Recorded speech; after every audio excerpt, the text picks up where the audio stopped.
कितना भी पकड़ो फिसलता जरूर है, कितना भी पकड़ो फिसलता जरूर है, ये वक्त ऐसा है बदलता जरूर है, ये वक्त ऐसा है बदलता जरूर है।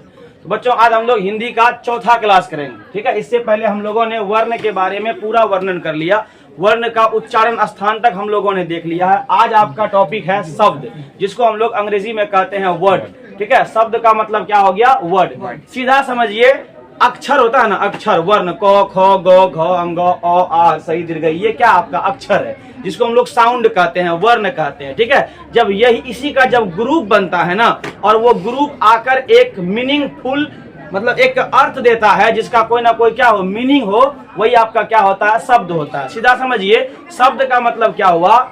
ढेर सारा अक्षर जिसमें आके क्या हो जाए, मिल जाए, और उसका कोई ना कोई क्या निकले, सेंस निकले, कोई ना कोई अर्थ निकले, उसे हम क्या कहेंगे? शब्द कहेंगे, ठीक है। जैसे देखिए, को आपका एक क्या है? अक्षर है, ठीक है। लो आपका एक क्या है? अक्षर है। लेकिन को लो कल क्या बन गया? एक शब्द बन गया। क्यों? क्योंकि कल का मतलब होता है आज के बाद जो आने वाला है, वही क्या है? कल है। इसका एक क्या है? सेंस है कि नहीं है।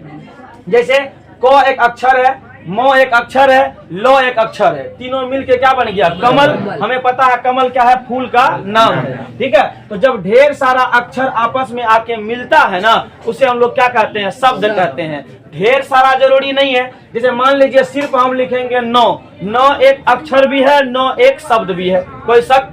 नौ एक अक्षर भी है, नौ एक शब्द भी है। सर कैसे? न का मतलब क्या होता है? नहीं। न का मतलब क्या होता है? नहीं। तो इस अक्षर से हम इसका अर्थ समझ रहे हैं, समझ रहे हैं ना, ठीक है। इस अक्षर से हम इसका अर्थ बूझ रहे हैं, इसलिए नौ आपका अक्षर भी है, नौ आपका शब्द भी है। इसीलिए डिफिनेशन लिखा हुआ है एक या अधिक। एक लिखने का मेन यही कारण है, बहुत सा ऐसा एक अक्षर होगा जिसका मीनिंग होता है, ठीक है। एक या अधिक वर्णों से बनी हुई स्वतंत्र एवं सार्थक ध्वनि को शब्द कहते हैं। कम से कम एक या अधिक से वर्ण अगर आपस में आके मिल जाएगा, उसके मिलने से जो साउंड निकला, जो आवाज निकला, और उसका कोई ना कोई मीनिंग है, कोई ना कोई अर्थ है, उसे हम क्या कहते हैं? शब्द कहते हैं। जैसे मैं, ठीक है, मैं का अर्थ है कि नहीं, यानी मैं खुद अपने बारे में बात कर रहा हूं, मैं बोल रहा हूं। लड़का, इसका भी अर्थ होता है। करण, ये एक नाम है, ठीक है। आकाश का मतलब क्या हुआ? आसमान हुआ। तो ये सारे शब्दों का क्या है? एक अर्थ है, ठीक है। यहाँ पर क्या है? अलग अलग वर्ण आपस में आके मिला है, अलग अलग अक्षर आपस में आके मिला है, और मिलके एक नया ध्वनि को उत्पन्न किया है, जिसका एक क्या अर्थ है, इसलिए ये क्या है? शब्द है, ठीक है। अब है टाइप ऑफ वर्ड, यानी शब्दों का वर्गीकरण, शब्दों का प्रकार, क्लासिफिकेशन ऑफ द वर्ड। किस तरह से शब्दों को बांटा जाता है, ठीक है।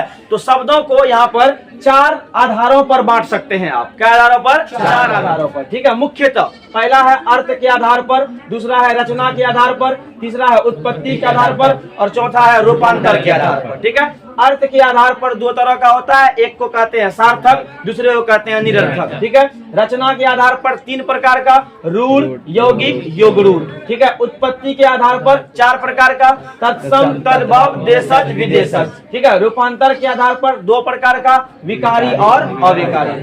अब हम लोग देखते हैं अर्थ के आधार पर, ठीक है। अर्थ के आधार पर शब्द दो तरह के होते हैं, एक का नाम है सार्थक, एक का नाम है निरर्थक। सार्थक का मतलब हुआ जिस शब्द का अर्थ निकलता हो। बहुत सारा आपको ऐसा भी शब्द मिलेगा जिसका कोई अर्थ नहीं होता है, तो वो सार्थक नहीं होगा, वो क्या हो जाएगा? निरर्थक हो जाएगा। सार्थक का मतलब हुआ ऐसा शब्द जिस शब्द से किसी अर्थ का ज्ञान हो, यानी जिससे हमें किसी अर्थ का पता चले, वही आपका क्या है? सार्थक है। जैसे जल, जल का मतलब क्या है? पानी।